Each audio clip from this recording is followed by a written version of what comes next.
मेरा नाम अशरफ है। मैंने जिंदगी में लोगों को गिरगिट की तरह रंग बदलते देखा था। कभी सोच भी नहीं सकता था कि अपनों का ये रूप भी एक दिन देखना पड़ेगा। आज भी जब मुझे ये सब वाकयात याद आते हैं तो कोई हसीन ख्वाब लगता है। लोगों के भी कैसे कैसे रूप बदलते हैं। मुझे आज भी याद है, चच्ची मेरी वालदा से कहती थी, हिना अशरफ की अमानत है, भाभी मैं तो अपनी बेटी को आपकी ही बहू बनाऊंगी। अम्मी भी मुस्कुराने लगती, कहती क्यों नहीं, मैं तो हिना को अपनी बेटी बनाकर रखूंगी। लेकिन मेरी चच्ची की ये अपनायत भरा रूप बस उसी वक्त तक था जब तक मेरी माँ जिंदा थी और वो मेरी माँ से मीठी बनकर पैसे बटोरती थी। लेकिन जब हम हर मुसीबतों के पहाड़ टूट पड़े तो उस चच्ची का असल और भयानक रूप हमारे सामने आया था। हमें चच्चा के घर आए हुए अभी एक ही दिन गुजरा था जब करीबी गांव से अब्बा के रिश्तेदार की मौत की खबर आ गई। अम्मी अब्बा हमें चच्चा के घर छोड़कर दूसरे गांव जाने के लिए बस में बैठ गए, लेकिन 1 घंटे की मुसाफत तय करने के बाद ही उनकी बस सामने आने वाली बस से टकरा गई। दोनों बसों के हादसे में बहुत से लोग जान गंवा बैठे और हमारी बदकिस्मती ये थी कि इनमें मेरे वालिदैन भी शामिल थे। इस हादसे ने तो हमें बिन मौत ही मार डाला था। हमारे पास सिवाय चच्चा चच्ची के अब कुछ ना बचा था। वही हमें दिलासा देने वाले थे। सबके सामने कहने लगे वही हमारे माँ बाप हैं। चंद माह तो चच्ची ने हमारे साथ बहुत अच्छा बर्ताव किया था। मेरी उम्र उस वक्त 12 साल थी। हमारे गांव का घर मेरे चच्चा ने बेचकर पैसे अपने पास रख लिए थे। अब्बा की जमीनें भी बेचकर अपनी जमीनें खरीद ली। अब हम दोनों बहन भाई चच्चा के रहमो करम पर आ चुके थे। अब चच्चा और चच्ची ने अपना असल रूप दिखाया था। चच्चा पहले कहते थे कि मुझे अच्छे स्कूल में दाखिल करवाएंगे, लेकिन फिर मुझे अपने साथ खेतों में ले जाने लगे। मेरी चच्ची घर की सफाई मेरी छोटी बहन से करवाने लगी। उनकी अपनी बेटियां किसी काम को हाथ ना लगाती थी। चच्चा भी मुझसे गर्मी में सारा दिन खेतों में काम करवाते थे। रात को जब मैं थका हारा घर आता तो उस वक्त तक मेरी बहन भी सारे घर का काम काज करके थकी हुई होती थी। चच्ची ताज़ी रोटियां बना बना कर अपनी बेटियों को खिलाती, चच्चा को देती। हम दोनों बहन भाई एक कोने में बैठे भूखे इंतजार करते रहते। जो बच जाता था वो रूखी सूखी खाकर सो जाते थे। कभी जबान से शिकवा नहीं किया था। चच्ची जैसे जैसे गर्म रोटी उतारती उसमें मक्खन की टुकड़ी रखकर अपनी बच्चियों को देती जाती। साथ साथ ये भी कहती जाती कि पूरा दिन तुम लोग ठीक से कुछ नहीं खाती और तुम्हारे बाप की मेहनत की कमाई पर दूसरे राज कर रहे हैं, और साथ ही हमारी जानिब देखने लगती जैसे हम उसके सर पर राज कर रहे हों। मैं और मेरी बहन कोशिश करते कि हम कम खा लें ताकि दूसरा पेट भरकर खा सके, और अक्सर ये होता कि मेरी बहन भूख ना लगने के बहाने करने लगती। मुझसे कहती, भैया मैं शाम को ही दही पराठा खाया था, मुझे इतनी भूख नहीं है, तुम तो खेतों से काम करके आए हो, ये तुम ही खा लो। उसकी आंखों की नमी और खुश्क होठों को देखकर मैं समझ जाता था कि वो झूठ बोल रही है। वो मेरी बहन थी, मेरी माँ जाई। मुझे उसकी कैफियत जानने के लिए लफ्जों की जरूरत नहीं थी। मैं तो उसका चेहरा पढ़ लेता था। मैं पहला नवाला बनाकर नम आंखों के साथ अपनी बहन के मुंह में डालता और वो आंसू छलकाए एक नवाला मेरे मुंह में डालती और कहती, मिर्चें बहुत तेज हैं, आंखों में आंसू आ गए हैं। मैं जानता था कि मिर्चें गले में नहीं आंखों में भर चुकी हैं। दोनों का एक ही दुख था, लेकिन हम दोनों ही एक दूसरे से अपने आंसू छुपाकर एक दूसरे को तसल्ली देते थे। एक बार मैं घर आया तो चच्ची मेरी बहन को पकड़कर मार रही थी कि तूने मेरी कमीज इस्त्री से जानबूझकर जलाई है। वो रोते हुए कह रही थी कि नहीं चच्ची, मैंने जानबूझकर नहीं जलाई, मुझे माफ कर दे। मेरे साथ मेरे चच्चा भी थे, लेकिन चच्चा ने एक लफ्ज भी चच्ची से नहीं कहा, क्योंकि छोटी सी बच्ची पर ये जुल्म क्यों कर रही हो। मैं आगे बढ़ा और अपनी बहन को चच्ची के हाथ से छुड़वाया। मैंने कहा, आप होती कौन है मेरी बहन पर हाथ उठाने वाली। मेरे गुस्से को देखकर मेरी चच्ची ने मुझे हैरत से आंखें फाड़े देखा था। कहने लगी, लो इसके भी पर निकल आए, हमारे टुकड़ों पर पल रहे हो और हमें ही अकड़ दिखा रहे हो। वाह भाई वाह। चच्ची ने मेरी बहन को छोड़ दिया और मुझे थप्पड़ मारने के लिए हाथ उठाने की कोशिश की थी कि मैंने उनका हाथ पकड़ लिया। वो मुझसे ऐसी तवक्को नहीं रखती थी, इसीलिए मुझे हैरत से देखने लगी। मेरे चचा ये देखकर बड़े जारहाना अंदाज से आगे बढ़े और मुझे घुमा कर सहन में गिराया। तुम्हारी जुर्रत कैसे हुई कि तुम चच्ची के हाथ को पकड़ो। मैं इस वक्त इतना बड़ा नहीं था कि चचा का मुकाबला कर सकता, इसीलिए उनकी मार खा रहा था। वो कहने लगे, तुम लोग दर दर की ठोकरें खा रहे होते, अगर मैं तुम्हें अपने घर में सहारा न देता तो तुम एहसान फरामोश हो, ये सिला दिया है तुमने हमारी नेकी का। चचा का वो हाल था कि उल्टा चोर कोतवाल को डांटे।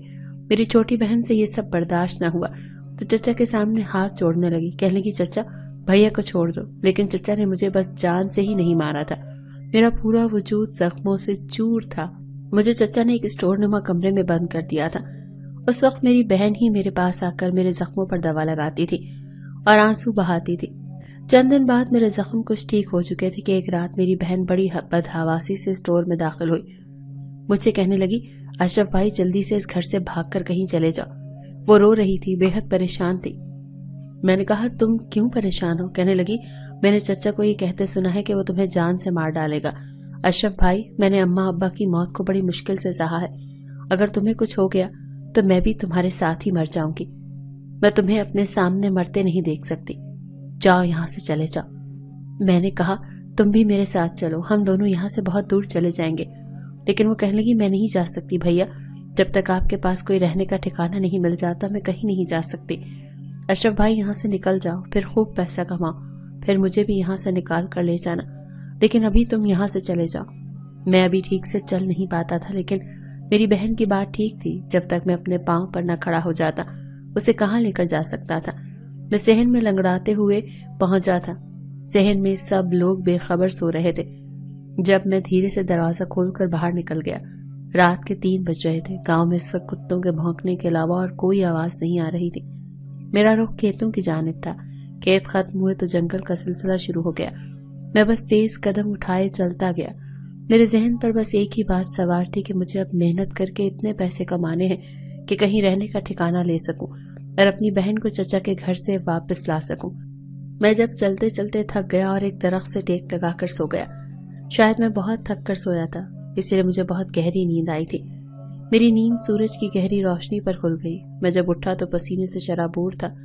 इस वक्त सूरज सर पर चढ़ाया था। मेरा हलक प्यास की शिद्दत से कांटा बन चुका था।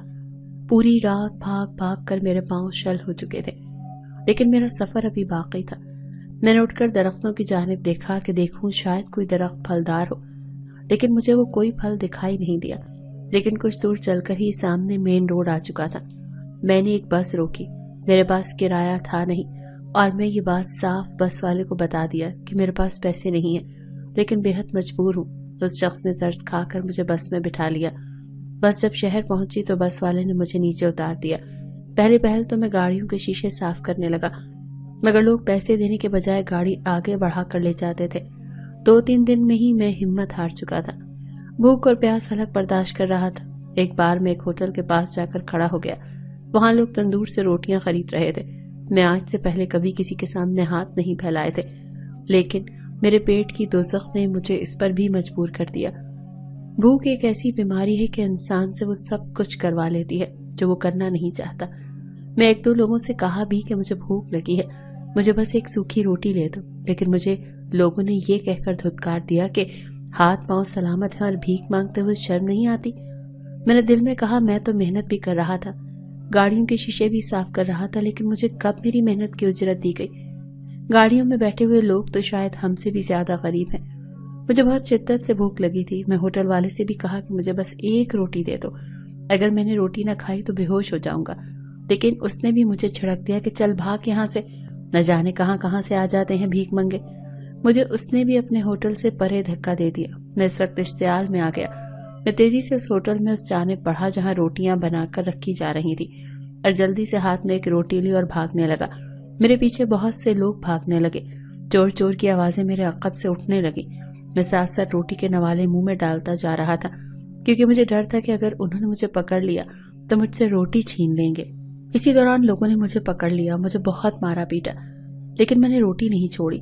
मुझे चोर चोर कहने लगे। मैं चुप करके सुनता रहा। पेट की भूख के आगे मैं हार चुका था। मैंने सबकी मार सह ली, फिर न जाने किस्मत को मुझ पर रहम आ ही गया। एक शख्स ने लोगों को मुझसे पीछे किया और कहने लगा, हटो, एक ही लड़के को इतने लोग मिलकर मार रहे हो, कुछ शर्म करो। जिसने सबको मुझसे पीछे कर दिया। वो लोग कहने लगे, ये लड़का चोर है। मैंने जख्मी हालत में जरा सी आंखें खोली तो वो एक इमाम मस्जिद थे जिन्होंने मुझे बचाया था। कहने लगे, क्या चुराया है इसने? तो बोले कि ये रोटी चुरा कर भागा है। मौलाना साहब ने कोनों को हाथ लगाया और बोले, अस्तगफिरुल्लाह, क्या ज़माना आ गया। क्या तुम्हें नहीं मालूम कि भूखे को खाना खिलाने का कितना सवाब होता है, और तुम एक रोटी चुराने पर इस नन्ही सी जान को इतना हलकान कर रहे हो? ये लो रोटी के पैसे, मुझसे ले लो। सब लोग शर्मिंदा होकर पीछे हट गए। मौलाना साहब मुझे सहारा देकर उठाने लगे। मुझे बहुत चोटें आई थी। वो मुझे सहारा देते हुए अपने घर ले गए। वो एक छोटा सा घर था जहाँ उनकी बीवी और एक बेटी भी रहती थी। मुझसे कहने लगे, हाथ मुंह धो लो। मैंने वो रोटी उन्हें पकड़ा दी और हाथ मुंह धोकर आ गया। इस वक्त उन्होंने मेरे सामने खाना रख दिया। कहने लगे, पेट भर कर खा ले बच्चे, इसे अपना ही घर समझ, आज के बाद तू मेरे पास ही रहेगा। मैंने जल्दी जल्दी नवाले अपने अंदर उतारने शुरू किए। मैंने 2 दिन से ठीक से कुछ नहीं खाया था, इसीलिए पेट भर कर खाना खाया। फिर उनका शुक्रिया अदा करने लगा। वो मुझसे कहने लगे, तुम मेरे मदरसे में हिफ्ज पर लग जाओ, मैं तुम्हें रिहाइश भी मुफ्त दूंगा और खाना भी। मैंने उनकी बात मान ली और उनके साथ मदरसे चला गया। वो मस्जिद के अगली साइड पर बना हुआ था। मैंने बहुत कम अरसे में कुरान हिफ्ज कर लिया था। इसके साथ साथ उन्होंने मुझे एक कपड़े की दुकान पर मुलाजमत भी लगवा दी। मैं बहुत मेहनत से काम करने लगा। मेरी तनख्वाह भी अब अच्छी हो गई थी। मेरी वक्ती रिहाइश वो मदरसा था। जैसे ही मैं इस काबिल हुआ कि अपना खर्च खुद उठा सकता था, मैंने एक कमरा किराए पर ले लिया। अब मैं अच्छा कमाने लगा था, इसीलिए सोचा कि अपनी बहन को अपने पास लेकर आऊं। लेकिन जब मैं गांव पहुंचा तो चच्ची ने मुझसे कहा कि मैंने तेरी बहन की शादी कर दी है, अब वो यहाँ नहीं रहती, चल अब तू भी यहाँ से दफा हो जा। ये खबर मेरे लिए बेहद तकलीफ दे थी। मैं टूटे हुए दिल से वापस आया और सारी बात मौलाना साहब को बता दी। वो बोले कि माशाल्लाह से तुम सीने में अल्लाह का कलाम रखते हो, अल्लाह तुम्हें जरूर तुम्हारी बहन से मिलवाएगा। मैंने 3 साल अनथक मेहनत करके पैसे जमा किए और अपनी कपड़े की छोटी सी दुकान खोल ली। मैं हर वक्त मुंह ज़बानी कलाम पाक पढ़ता रहता था और कपड़ा बेचता रहता। आहिस्ता आहिस्ता मेरी दुकान पर ग्राहकों का रश बढ़ने लगा। फिर मौलाना साहब ने मुझसे खुद ये कहा कि मैं उनकी बेटी से शादी कर लूं। मुझे ये सुनकर हैरत हुई। उनकी बेटी को मैं बस एक नजर ही देखा था, वो बहुत खूबसूरत थी। इसके लिए तो कोई भी अच्छा रिश्ता आ सकता था। मैंने कहा, आप मुझ जैसे यतीम और बेसहारा को अपनी बेटी क्यों दे रहे हैं? इसे तो कोई मुअज़्ज़िज़ इंसान अपनाने का ख्वाहिशमंद होगा। मौलाना साहब मुस्कुराने लगे और कहने लगे, लेकिन मुझे तो तुम पसंद हो। 1 साल तुम मेरे घर का खाना खाते आ रहे हो, लेकिन कभी भी मेरे घर झांकने की कोशिश नहीं की। मैं तुम्हारी शराफत का कायल हो चुका हूँ। सादगी से मेरा निकाह इरम से हो गया। वो बहुत नेक और साबिर किस्म की लड़की थी। उसे पाकर मैं खुद को खुश नसीब समझने लगा था। वो मेरा बहुत ख्याल रखती थी, लेकिन चुप चुप सी रहती थी। मेरे दिल में बार बार उसे देखकर ये ख्याल आता कि शायद मौलाना साहब ने इरम से उसकी मर्जी के बिना ही मुझसे निकाह कर दिया है। कभी वो मुझसे घबराती और कतराती है। एक बार मैंने उससे पूछ ही लिया, क्या इस निकाह में तुम्हारी मर्जी शामिल नहीं थी? मेरी बात सुनकर वो हैरत से मुझे देखने लगी। कहने लगी, आपने ये सवाल क्यों किया? मैंने कहा, तुम चुप चुप रहती हो। वो कहने लगी, आपसे शादी की ख्वाहिश मैंने खुद अपने वालिद से की थी।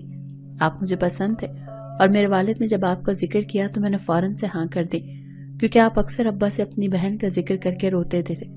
मैं ये सोचती थी कि जो शख्स अपनी बहन से इतनी मोहब्बत करता है वो किस कदर मोहब्बत करने वाला शख्स होगा। ये मेरी खुश नसीबी है कि मुझे आप जैसा साथी मिला। 10 साल बीत गए, मेरे 2 बच्चे भी हो गए थे। मेरा मकान मेरी दुकान के ऊपर ही था, इसीलिए कभी कभार बड़ा बेटा मेरे पास भी आकर बैठ जाता। लेकिन फिर एक दिन मेरी दुकान पर एक लड़की आई जो मुझसे रोटी मांगने लगी।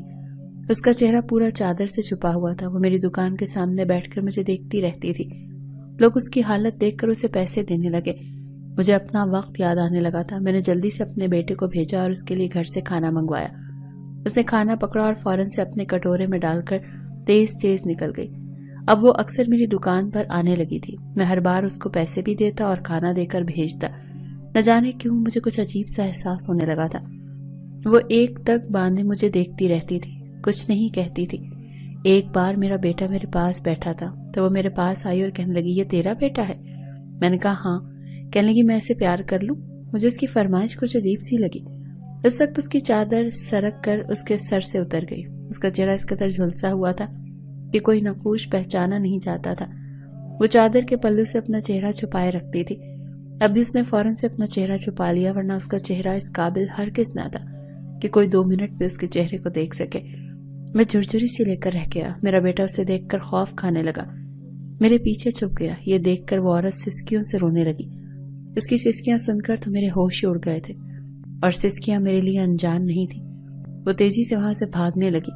मैं दुकान छोड़े उसके पीछे भागा और बहुत जल्द उसके पास पहुंच गया। मैंने कहा, सना, तुम सना हो ना, मेरी बहन? मेरी बात सुनकर वो और भी रोने लगी। मैं उसे अपने घर ले गया। वो कहने लगी, चच्ची और चचा तुम्हें मारना चाहते थे, मैंने तुम्हें भगा दिया तो चच्ची ने मुझ पर जुल्म के पहाड़ तोड़ डाले। एक बार उनकी बेटी के लिए रिश्ते के लिए आए लोग मुझे पसंद कर गए तो चच्ची ने मेरे मुंह पर उबलता हुआ पानी फेंक दिया, मेरा पूरा चेहरा जलाकर रख दिया। मैं बहुत रोई, बहुत तड़पी। फिर मेरी शादी एक नशई से कर दी, लेकिन चंद साल पहले वो भी मर गया। मेरे अंदर तूफान उठ चुका था। मैंने उसी वक्त अपनी बहन को साथ लगाया और चचा चची के घर पहुंच गया। चाचा काफी बूढ़ा हो चुका था मगर चची अभी भी सेहतमंद थी। आज मुझे अपनी बहन का बदला लेना था। उसका जला हुआ चेहरा देखकर मेरा खून खौल उठा था।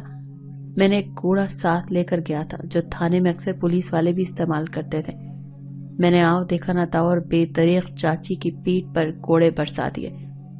चाचा मेरे पांव पड़कर माफी मांगने लगा। मेरी बहन मुझे रोकने लगी मगर मैं तब तक मारता रहा जब तक मेरा गुस्सा ठंडा नहीं हो गया। चाची मेरी बहन से माफिया मांगने लगी क्योंकि अब उसमें बोलने की सकत न थी। उसका मुंह टेढ़ा हो चुका था जो शायद कुदरत की तरफ से उसे सजा मिली थी। मैं कुछ दिन गांव में रहा और अपनी सारी जमीनें चचा चची से वापस ले ली। कुछ अरसे बाद मैंने जमीनें बेची और पैसा शहर लाकर अपने कारोबार में लगा लिया। बहन के लिए अच्छा सा रिश्ता देखा और उसकी शादी कर दी।